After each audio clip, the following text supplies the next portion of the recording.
संस्कृति विभाग के सचिव, सभी अधिकारीगण, सभी जनप्रतिनिधिगण, सभी सम्भ्रांत नागरिक बंधुओं, माताएं बहनें, युवा साथियों, मीडिया के मित्रों और कलाकार बंधुओं, आप सभी को जय जोहार। राज्योत्सव 2024 के दूसरे दिन के इस समारोह में हम लोगों का सौभाग्य है कि हमारे प्रदेश के माननीय राज्यपाल जी यहां पर उपस्थित हैं। मैं चाहूंगा कि आप सब लोग करतल ध्वनि से उनका स्वागत करेंगे। समारोह में उपस्थित युवाओं, माताओं, बहनों, बुजुर्गों, बच्चों सहित सभी नागरिकों का भी मैं पुनः स्वागत करता हूं, सत अभिनंदन करता हूं। जिन लोगों ने संयुक्त मध्य प्रदेश के समय छत्तीसगढ़ में जन्म लिया और बड़े हुए, वे लोग तब और अब के फर्क को बहुत अच्छी तरह से जानते हैं। उन्हें याद होगा कि किस तरह छत्तीसगढ़ में बार बार अकाल पड़ता था, किसानों को रोजी रोटी की तलाश में पलायन करना पड़ता था, मजदूरों को आंदोलन करना पड़ता था, आदिवासियों का शोषण होता था, युवाओं के पास रोजगार नहीं था, महिलाओं के पास अधिकार नहीं था, गांवों में गरीबी पसरी हुई थी, शहरों में गंदगी पसरी हुई थी। जो अविभाजित मध्य प्रदेश की राजधानी भोपाल थी, वो यहां से कोसों दूर था। यहां से आवाज बहुत देर से वहां पहुंच पाती थी। इससे भी कहीं ज्यादा देर सरकार की योजना और कार्यक्रम को छत्तीसगढ़ तक पहुंचने में लग जाता था। तब छत्तीसगढ़ में भूख थी, पीड़ा थी, उपेक्षा थी। इस स्थिति में छत्तीसगढ़ को अलग राज्य बनाने की मांग तेज हुई। सौभाग्य से जब अटल जी प्रधानमंत्री बने, तब उन्होंने छत्तीसगढ़ के लोगों की पीड़ा को समझा और यहां के लोगों की मांग को पूरा करते हुए अलग छत्तीसगढ़ राज्य का निर्माण किया। 1 नवंबर 2000 को छत्तीसगढ़ अलग राज्य बना। तब से लेकर अब तक 24 साल पूरे हो गए हैं। आज छत्तीसगढ़ विकास की नई ऊंचाइयों की ओर तेजी से बढ़ रहा है। यह राज्योत्सव राज्य की इन्हीं उपलब्धियों का उत्सव है। कल मध्य प्रदेश के माननीय मुख्यमंत्री श्री मोहन यादव जी की उपस्थिति में राज्योत्सव 2024 की शानदार शुरुआत हुई। आज भी रायपुर के साथ साथ पूरे छत्तीसगढ़ में हर जिला मुख्यालय में यह उत्सव मनाया जा रहा है। कल इस 3 दिवसीय उत्सव का समापन होगा। रायपुर में कल के मुख्य समारोह में माननीय उपराष्ट्रपति जी श्री जगदीप धनखड़ जी मुख्य अतिथि होंगे। राज्य के सभी जिलों में रंगारंग सांस्कृतिक कार्यक्रम आयोजित किए गए हैं। इस उत्सव के माध्यम से हमने अपने लोक कलाकारों को उनकी कला के प्रदर्शन के लिए ज्यादा से ज्यादा अवसर देने की कोशिश की है। इसके साथ ही बॉलीवुड और छॉलीवुड के कलाकारों ने भी अपनी सुमधुर प्रस्तुतियां दी हैं। शास्त्रीय गायन और भजन की प्रस्तुतियां भी इस आयोजन में शामिल की गई हैं। मैं सभी कलाकारों को उनके उत्कृष्ट प्रदर्शन के लिए बधाई देता हूं। साथ ही उन्हें धन्यवाद देता हूं कि उन्होंने अपनी कला के माध्यम से प्रदेश के नागरिकों की खुशियों को व्यक्त किया है। हमारी कलाएं हमारी भावनाओं और विचारों को व्यक्त करने का माध्यम है। इसीलिए हमारी संस्कृति और जीवन शैली का अभिन्न अंग है। छत्तीसगढ़ की संस्कृति इस मामले में बहुत धनी है कि यहाँ हर विधा के उत्कृष्ट कलाकार मौजूद हैं। उन्होंने अपनी कला से छत्तीसगढ़ का नाम राष्ट्रीय और अंतर्राष्ट्रीय स्तर पर रोशन किया है। छत्तीसगढ़ में लोक गायन, लोक नृत्य, लोक नाट्य, वादन, शिल्पकारी, चित्रकारी सहित सभी तरह की कला विधाओं को हमारी सरकार प्रोत्साहित कर रही है। राजोत्सव के इस अवसर पर यहाँ पर भी प्रदर्शनियां लगाई गई हैं, शिल्प ग्राम और फूड स्टॉल स्थापित किए गए हैं। आप सभी से मेरा आग्रह होगा कि इनका अवश्य आनंद उठाएं। कला के साथ साथ हम अपने तीज त्योहारों, परंपराओं, मड़ाई मेलों, देवी स्थलों को भी सुरक्षित कर रहे हैं, उनकी गरिमा के अनुरूप उनका विकास कर रहे हैं। हमारी सरकार का मानना है कि विकास के लिए सबसे बड़ी ताकत संस्कृति से ही मिलती है। संस्कृति हमें बताती है कि विकास की दिशा क्या होनी चाहिए, प्राथमिकता क्या होनी चाहिए, सोच क्या होनी चाहिए, दृष्टिकोण क्या होना चाहिए और लक्ष्य क्या होना चाहिए। प्रत्येक नागरिक का आचार, विचार और व्यवहार संस्कृति ही तय करती है और इसी के अनुरूप नीति निर्धारण के लिए सरकार को प्रेरित भी करती है।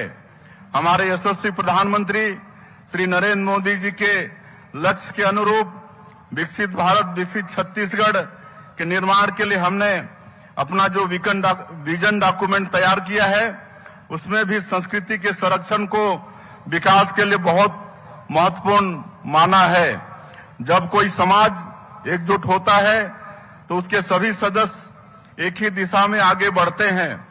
संस्कृति ही समाज में यह ताकत पैदा करती है, प्रदेश के आर्थिक विकास को भी यह ताकत देती है। सौभाग्य से छत्तीसगढ़ सांस्कृतिक और प्राकृतिक सौंदर्य के मामले में बहुत धनी प्रदेश है। यहाँ पर्यटन की बहुत संभावनाएं हैं। हम प्रदेश में पर्यटन के क्षेत्र में नई सुविधाओं का विकास कर रहे हैं। नए पर्यटन स्थलों से देश और दुनिया को अवगत करा रहे हैं। मैंने कल भी बताया था कि किस तरह भगवान राम से जुड़े प्रदेश के तीर्थों का विकास किया जा रहा है। माता कौशल्या और माता सबरी धाम को संवारा जा रहा है। शक्ति पीठों को आपस में जोड़कर सुविधाओं का विकास किया जा रहा है। इसके साथ साथ छत्तीसगढ़ में सिरपुर, राजिम, शिवरी नारायण, भोरमदेव, मधेश्वर शिवलिंग, बारसूर जैसे अनेक पुरातात्विक और ऐतिहासिक स्थल हैं। इन सभी स्थलों का भी संरक्षण और विकास किया जा रहा है। बस्तर, राजनांदगांव, रायगढ़, सरगुजा के टेराकोटा शिल्प, घड़वा शिल्प, लौह शिल्प, कांस्य शिल्प, बांस शिल्प, धातु कला, बुनकरी जैसी कलाओं को नया आयाम दिया जा रहा है। हाल ही में हमारी सरकार ने खादी के वस्त्रों की खरीद पर 25% की छूट देने की घोषणा की है, ताकि हमारे बुनकरों के उत्पादों की बिक्री अधिक से अधिक हो सके और उन्हें प्रोत्साहन मिले। राज्य की शिल्प कलाओं को भी राष्ट्रीय और अंतर्राष्ट्रीय स्तर पर प्रमोट किया जा रहा है। इन सब के साथ साथ छत्तीसगढ़ के खान पान की अपनी विशेषता है।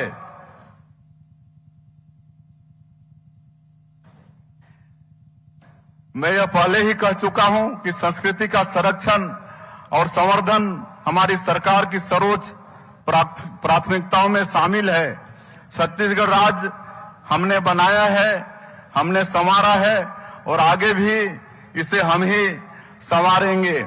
मैं छत्तीसगढ़िया संस्कृति के इस जश्न राज्योत्सव के अवसर पर आप सभी को फिर से एक बार बहुत बहुत बधाई देता हूं।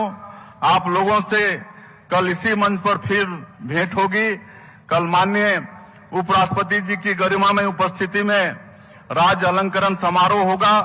छत्तीसगढ़ के विकास और संस्कृति में उत्कृष्ट योगदान देने वाले विभूतियों को कल इस मंच पर अलंकृत किया जाएगा। मैं आप सभी को कल के समारोह में शामिल होने के लिए एक बार फिर से न्योता देता हूं। जय हिंद, जय छत्तीसगढ़, जय जोहार। कतका सुंदर बात हमारे मुखिया माननीय मुख्यमंत्री जी कहिन है। संस्कृति पर समूचा मानवीय जो जीवन है वो केंद्रित है और पर्यटन और संस्कृति विभाग हर ऐसन बेरा में अपन काम ला दिखाए कर एक ठन बहुत ही सुंदर 2 ठन किताब छापे हैं, जेकर विमोचन बर हम आमंत्रित करबो हमारे माननीय राज्यपाल महोदय जिला और संस्कृति पर्यटन विभाग के तरफ से सबले पहली छत्तीसगढ़ पर्यटन पत्रिका के विमोचन करत हवन। संगवारी हो ये पत्रिका में छत्तीसगढ़ पर्यटन विभाग के अधिकारी कर्मचारी सबो भिड़ के ये बात ल सिद्ध करीन है कि छत्तीसगढ़ आज नैसर्गिक सौंदर्य का गढ़ है। छत्तीसगढ़ में आज खाली हमन आपमन नहीं, छत्तीसगढ़ के अलावा भारत के राज्य के नहीं, विदेशी मन तक आवत हवे। अब एक बहुत सुंदर संस्कृति विभाग के द्वारा प्रकाशित पत्रिका जेकर नाम है बिहनिया। हमारे छत्तीसगढ़ राज्य में बिहनिया मतलब एक नवा दिन के शुरुआत। तब बिहनिया के किताब के विमोचन हम हमारे माननीय राज्यपाल महोदय, हमारे माननीय मुख्यमंत्री जी से करत हन और हमारे जम्मू उपस्थित मंचासीन हमारे विशिष्ट जनमन बिहनिया किताब के विमोचन ल करत हवाएं। ऐसे किथे संगवारी हो बहुत जनमन के धारणा है कि कुछ पाने के लिए कुछ खोना पड़ता है। बहुत जन किथे कुछ पाने के लिए कुछ खोना पड़ता है, लेकिन आज गांठ बांध लो, कुछ पाने के लिए कुछ खोना नहीं पड़ता, कुछ पाने के लिए कुछ करना पड़ता है। हमारे 24 बछर के छत्तीसगढ़ राज्य हर यही मंत्र ला बतावत है। माननीय मुख्यमंत्री जी हर यही मंत्र ला बताई सावाय जी। और अब उन्हें सुनने की बारी है जिनके आने से आशाएं जागी हैं, तृप्त हुआ है ये मन और आशीष देने के लिए वो यहाँ उपस्थित है। तो उनके आशीर्वचन के लिए मैं ऐसा सम्मान मंच पर आमंत्रित करती हूँ माननीय राज्यपाल महोदय को कि वे हमें अपने आशीर्वचन से अनुग्रहित करें। मैं ऐसा सम्मान मंच पर आमंत्रित करती हूँ माननीय राज्यपाल महोदय श्री रमीन डेका जी को।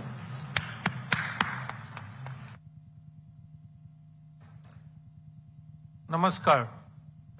आज का ये राज्योत्सव में उपस्थित honourable chief minister Shri Vishnudeo Sai, chief secretary Amitabh Jain, DGP Shri Ashok Juneja, Anil Sahu और आज ये समारोह में उपस्थित भाइयों और बहनों और जर्नलिस्ट फ्रेंड्स, जय जोहार। छत्तीसगढ़ राज्य स्थापना दिवस के अवसर पर आयोजित समारोह में शामिल होते हुए मुझे बहुत खुशी हो रही है। आप सभी को मैं छत्तीसगढ़ राज्य स्थापना दिवस की हार्दिक बधाई देता हूं। आज का दिन हम सभी के लिए गौरव का दिन है। हमारे छत्तीसगढ़ राज्य के स्थापना की 26 वर्ष पूरे हो चुके हैं और यह इस सब के लिए ऐतिहासिक क्षण है। इन वर्षों में हमने एक मजबूत आधार बनाया है और अपने लक्ष्य को और लगातार बढ़ाने के संकल्प लिया है। मैं इस अवसर पर छत्तीसगढ़ राज्य निर्माण का सपना देखने वाला और उसके लिए संघर्ष करने वाला पुरुषों का भी स्मरण करता हूं। साथ ही इस संघर्ष गाथा में योगदान देने वाला समस्त महापुरुषों को भी नमन करता हूं।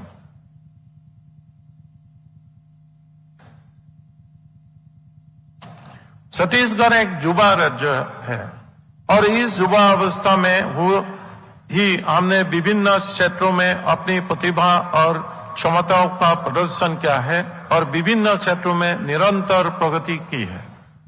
यहाँ आधारभूत संरचनाओं रहित नागरिकों के लिए विभिन्न सुविधाएं उपलब्ध है। राज्य शासन द्वारा जन कल्याण के लिए विभिन्न योजनाएं चलाई जा रही है, जिसके लिए मैं मुख्यमंत्री श्री विष्णुदेव साय जी को बधाई देता हूं। कृषि एवं ग्रामीण अर्थव्यवस्था की मजबूती प्रदान करने के लिए सार्थक प्रयास किए जा रहे हैं। जनजातियों, महिलाओं एवं युवाओं को उत्थान एवं कल्याण के लिए भी निरंतर पहल की जा रही है। मैंने देखा है कि पिछले 23 वर्षों में छत्तीसगढ़ के विकास के लिए एक ठोस धरातल निर्मित हुआ है। इस दौर में राज्य की सांस्कृतिक रूप से भी एक अलग पहचान बनी है। वर्तमान में भी सांस्कृतिक समृद्धि के लिए सहानुभूति प्रयास किए जा रहे हैं। छत्तीसगढ़ में प्राकृतिक संसाधन पर्याप्त है, चाहे वन हो, खनिज हो या मानव संसाधन हो, सभी की उचित दोहन किया जाना अभी बाकी है। संसाधनों के दोहन के साथ ही हमें इस पर भी गहन चिंतन करना होगा कि विकास का पैमाना क्या है। विकास की सतत प्रक्रिया में प्रकृति के साथ संतुलन बना रहे, यह भी ध्यान रखना होगा। इस सबके आज संकल्प होगा कि छत्तीसगढ़ को विकास के पथ पर ले जाने के लिए मिलजुल कर प्रयास करेंगे। छत्तीसगढ़ राज्य ने कम समय में ही उल्लेखनीय उपलब्धियों शामिल की है, किंतु यहाँ प्रगति की और भी अधिक संभावना है। हमें राज्योत्सव के खुशियां मनाने के साथ ही यह भी समीक्षा करनी चाहिए कि हम किन क्षेत्रों में पीछे रह गए हैं और उन्हें हम कैसे दूर करें। राज्य की उन्नति के लिए शांति जरूरी है। विगत कुछ वर्षों में से नक्सल हिंसा से छत्तीसगढ़ का कुछ हिंसा प्रभावित रहा है। इस हिंसा के खत्म करने के लिए प्रधानमंत्री श्री नरेंद्र मोदी जी के नेतृत्व में केंद्र एवं राज्य सरकार द्वारा लगातार साझा प्रयास किए जा रहे हैं। आशा है कि जल्दी ही इस हिंसा के से राज्य को मुक्ति मिलेगी और छत्तीसगढ़ तेजी से विकास की दौड़ में आगे बढ़ेगा। युवा राज्य के रूप में हमारे सामने चुनौतियां भी है, लेकिन मुझे विश्वास है कि हमारे प्रदेश की युवा शक्ति, महिलाओं का योगदान और हमारे किसान भाई बहनों को मेहनत इन चुनौतियों को अवसरों में बदलने का सामर्थ्य रखती है। आज राज्योत्सव के अवसर पर मुझे यह कहने हुए बहुत प्रसन्नता और गर्व की अनुभूति हो रही है कि परमात्मा और प्रकृति ने छत्तीसगढ़ को वरदान दिए है। छत्तीसगढ़ बाकी उन वरदानों को सहजने और उनसे अपना जीवन संवारने से सफल हुए हैं। मुझे विश्वास है कि हम अपने संसाधनों का संतुलित और बेहतर उपयोग करते हुए सबसे विकसित राज्य में शामिल होंगे। मैं राज्य की सभी नागरिकों से यह भी कहना चाहता हूं कि वे इस राज्य को अग्रणी राज्य बनाने के लिए अधिक से अधिक योगदान के साथ ही एक अपील भी करना चाहता हूं कि हम आज एक संकल्प ले कि अपने प्रदेश की, शहर की सार्वजनिक संपत्तियों, सांस्कृतिक धरोहर को रक्षा करेंगे, उसे संभालेंगे और दूसरों को भी इसके लिए प्रेरित करेंगे। मैं आशा करता हूं आप सभी का उत्साह और उमंग इसी तरह बना रहेगा और आपका सपने अवश्य साकार होगा। इसी शब्द से हमारा वाणी को विराम देते हूं। जय हिंद, जय छत्तीसगढ़। बहुत बहुत धन्यवाद महोदय। आपकी उद्बोधन में हमेशा हमें कोई नई दिशा, नई ऊर्जा मिल जाती है और जिस तरह से आपने एक संकल्प का आह्वान यहाँ किया है, संपूर्ण छत्तीसगढ़ वासी जरूर उस पर अमल करेंगे और उस संकल्पना को पूर्ण कर दिखाएंगे। हमारा शहर ही नहीं बल्कि हमारा छत्तीसगढ़ और हमारे छत्तीसगढ़ के लोग सार्वजनिक संपत्ति की रक्षा में अग्रणी होकर आपको जरूर दिखाएंगे। ये आश्वासन इन समूची जनता की ओर से हम आपको देते हैं। और अब बारी है आज के इस कार्यक्रम की स्मृति को सहेजे रखने की, समेटने की, और मैं आग्रह करती हूँ माननीय मुख्यमंत्री महोदय श्री विष्णुदेव साई जी से वे स्मृति चिन्ह भेंट कर माननीय राज्यपाल महोदय के लिए ये क्षण और भी यादगार बना दें।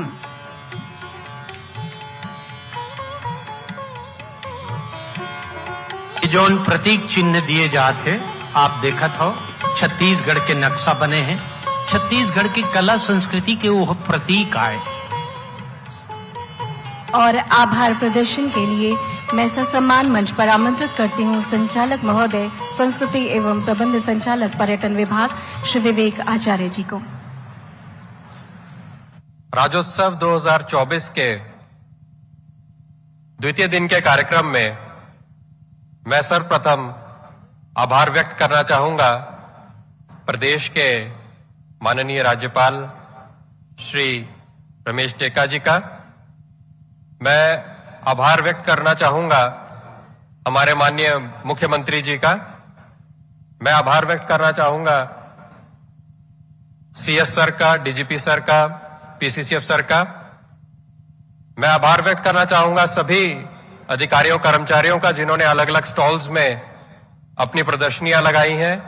मैं आभार व्यक्त करना चाहूंगा पुलिस और ट्रैफिक व्यवस्था में उपस्थित सभी अधिकारियों का जिन्होंने यहां पर व्यवस्था बनाकर रखी है। मैं आभार व्यक्त करना चाहूंगा मीडिया से आए हुए सभी बंधुवर्ग का, सीएसआईडीसी के अधिकारियों का जिन्होंने नोडल विभाग के रूप में इस कार्यक्रम को व्यवस्थित किया है, संस्कृति विभाग के सभी अधिकारियों कर्मचारियों का जिन्होंने मंच पर रंगारंग कार्यक्रम उपलब्ध करवाया।